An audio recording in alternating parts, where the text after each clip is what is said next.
Kailangan ko to ngayon. Kuha lang ako ng konti. Ito maliit.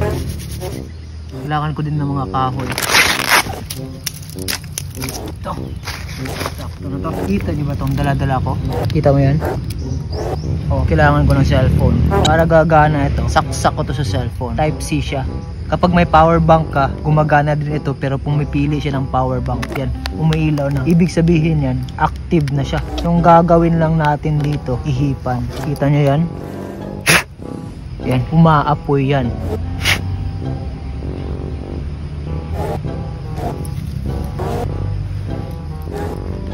Lagay ko sa malaking bunot. Tapos ito mga sticks natin, ilagay na natin. Galing, di ba? Ang liit lang niya. Kaya sa emergency or sa survival situation, kapag may bit-bit ka nito palagi, tapos may dala kang cellphone or power bank, dali mo lang makagawa ng apoy. Kung sa tingin mo kailangan mo to or nagustuhan mo ito, check mo lang dito sa yellow bus.